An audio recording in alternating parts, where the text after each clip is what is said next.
Les États-Unis établissent une base militaire en Côte d'Ivoire. Le procès est en cours. Le général américain de l'Africom était en Côte d'Ivoire pour aller discuter avec les autorités sur cette possibilité. L'objectif, c'est quoi? Éliminer Ibrahim Traoré? On le verra tout de suite. Avant de commencer, on va suivre cette vidéo où M. Traoré parle de la guerre intensive. Il demande à ses militaires de se préparer. Préparez-vous à une guerre intensive. On ne sait pas quel genre de militaire ou quelle armée viendra ici pour vous combattre, mais préparez-vous à une guerre intensive. Était-il en train de s'apprêter? Comprendre que s'il faille qu'ils viennent avec leurs armées nous recoloniser, il faut qu'ils viennent. Eh bien, préparez-vous à la guerre de haute intensité. Soit ils viendront eux-mêmes, soit ils passeront par leurs valets locaux qui sont ici pour essayer de troubler notre quiétude. Donc quiconque, je dis bien quiconque, que ce soit le terrorisme ou toute autre armée qui doit venir troubler notre quiétude, nous devons nous préparer à les accueillir sur de long terme et intensement. Voilà pourquoi je vous dis, préparez-vous à la guerre de haute intensité. Et nous allons suivre ces entraînements-là. Nous passerons à d'autres groupements pour intensifier les opérations et essayer de pacifier. Maintenant, je pense que vous vous souvenez de cette histoire. Il y a un moment, le président Traoré faisait un discours expliquant combien il fallait être prêt, combien les apatrides, combien les vendus, combien les traîtres se réunissaient quelque part pour aller discuter d'un possible renversement de pouvoir. Il a aussi mentionné spécifiquement à la lagune. Il dit ils sont réunis à la lagune, espérant venir nous faire revivre ce qui s'était passé ici en 1987. J'inviterai les gens donc à la vigilance. Parce qu'aujourd'hui, plus que jamais, les apatrides, les ennemis de la nation sont très actifs. Et vous pourrez le constater. Du côté de la lagune, ils sont réunis depuis plusieurs jours. En parlant de lagune, tout le monde avait compris qu'on parlait de la Côte d'Ivoire. Ok, donc M. Traoré projetait une présence d'une force étrangère ou des forces hostiles, au moins, à l'égard du Burkina Faso, réunies à la lagune dans l'objectif de venir détruire la stabilité du Burkina Faso. Alors, de manière très intéressante, les États-Unis établissent une base militaire en Côte d'Ivoire, après leur retrait forcé du Niger en 2024, en raison d'un coup d'État militaire. Les États-Unis ont repositionné leurs forces en Afrique de l'Ouest pour contrer la menace croissante des militants islamistes. Des groupes comme Al-Qaïda, ASAS, la Côte d'Ivoire a été choisie comme emplacement stratégique. Alors la présence de M. Langlais, chef de l'Africom en Côte d'Ivoire, n'incite pas confiance à beaucoup de personnes. Pourquoi est-il là-bas? Sont-ils là-bas en train de tisser, de charpenter une idée de destruction de la Côte d'Ivoire? Ou au moins de renverser le pouvoir? Ou encore pire peut-être, d'éliminer la personne d'Ibrahim Traoré? M. Traoré l'a dit. Au départ, il a commencé à dire « Préparez-vous à une guerre intensive ». Secondo, il a dit « Nous savons qu'ils sont réunis quelque part ici ». En préparant ce qui s'était passé au Burkina en 1987. Évidemment, avec ça, il faisait allusion à quoi? Il faisait allusion à Isidore Thomas Noël Sankara, un grand homme, un homme de feu, un Africain hors de pair, une personne qui a fait beaucoup de choses pour sa nation, une personne qui a refusé de recevoir son salaire en tant que président, en tout cas au moins diminuer le salaire, chose que beaucoup de personnes ne feraient pas. Certaines personnes en tout cas sont, voilà, une personne qui a promu, qui a poussé de l'avant la présence des femmes dans le gouvernement, une personne qui a incité, en tout cas exhorté à ce que les hommes soient plus présents dans la maison, que les hommes partagent le travail, que les hommes fassent la cuisine, que les hommes partent au marché. Une personne qui clairement avait une très bonne moralité. Alors qu'est-ce que Traoré a dit? Traoré a dit ils veulent nous faire revivre ce que nous avons vécu en 1987. Mais les choses ont changé. Nous sommes prêts. Langlais est-il en Côte d'Ivoire pour préparer une guerre ou préparer un coup d'État contre le Burkina Faso? Alors qu'est-ce qui se passe au Burkina Faso?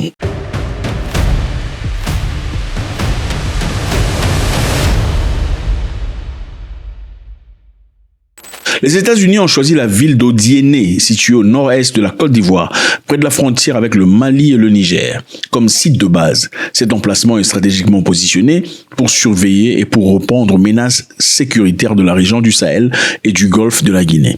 La base devrait faciliter les opérations de drones et fournir un soutien logistique aux efforts de lutte contre le terrorisme dans toute l'Afrique de l'Ouest. Ils disent qu'ils sont là stratégiquement pour protéger leurs intérêts, c'est-à-dire protéger les intérêts des États-Unis d'Amérique. Mais est-ce qu'il faut protéger les intérêts des États-Unis d'Amérique en Afrique? On se pose la question à savoir.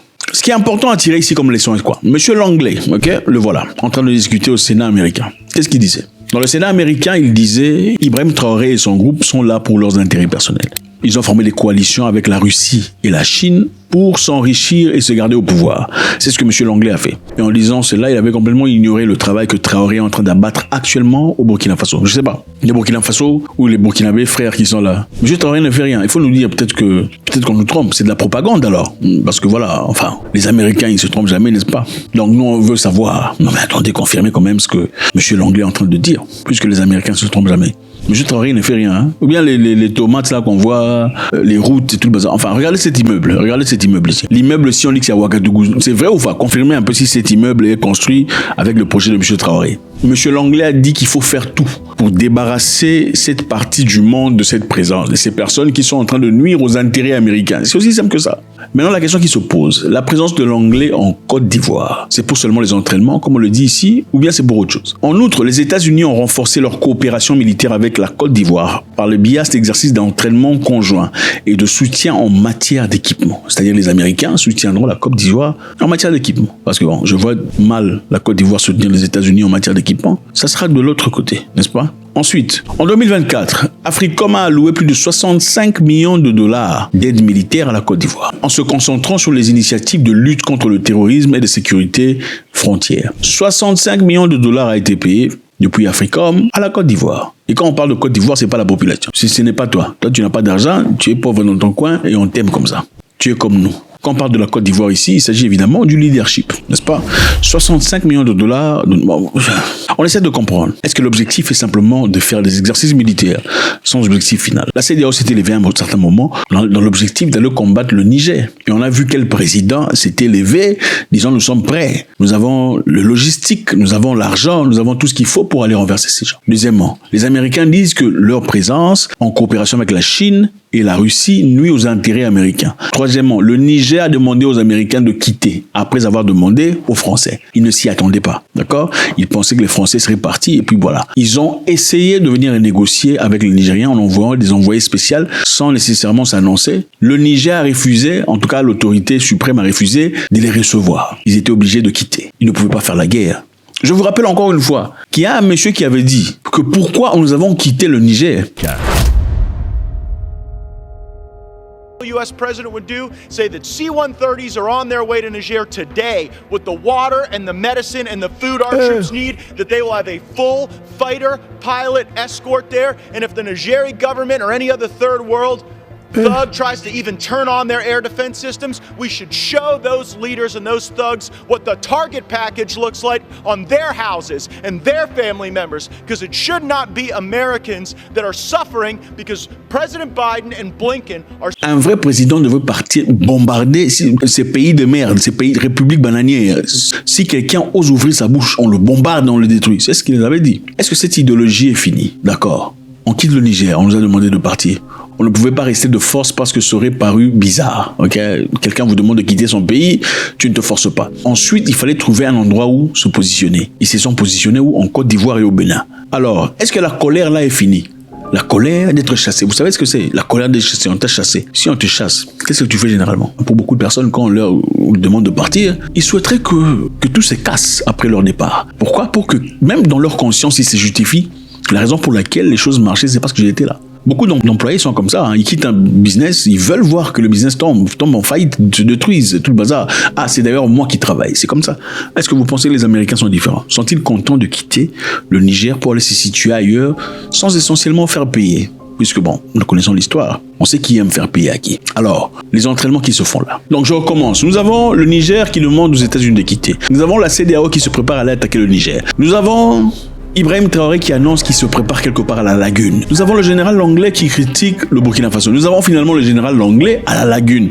Est-ce que ce serait bizarre de suspecter qu'il y a quelque chose qui se cuisine quelque part? Ou bien ce serait paranoïaque? Pour l'interrogation. Alors, 65 millions de dollars a été payé. Cette évolution souligne l'engagement des États-Unis à renforcer leur partenariat en Afrique de l'Ouest et à adapter leur présence militaire en réponse à l'évolution de la dynamique politique dans la région. Ils sont en train de se battre pour le positionnement en Afrique. Ibrahim Traoré, c'est quelqu'un de particulier. Je ne sais pas si c'est quand la dernière fois qu'il y a eu un président apparemment aimé de plusieurs et aussi détesté de plusieurs. C'est souvent très dangereux parce que ces genres de situations, généralement, ça passe très vite. Et nous prions tous que ça ne soit pas le cas. Mais dans cette histoire, il n'y a pas que question de prière. Il y a aussi question d'action et de choix, de protection, de préparation. Faites-moi savoir ce que vous en pensez. Est-ce que vous pensez que M. Langley et les forces militaires américaines qui sont en Côte d'Ivoire sont simplement là pour faire des entraînements après tout ce qui s'est passé? Ou bien vous pensez peut-être que c'est autre chose? Votre commentaire est très apprécié. Il y a aussi des éléments essentiels que je ne pourrais malheureusement pas présenter ici. Pour ceux qui nous suivent en privé, on va se retrouver là-bas.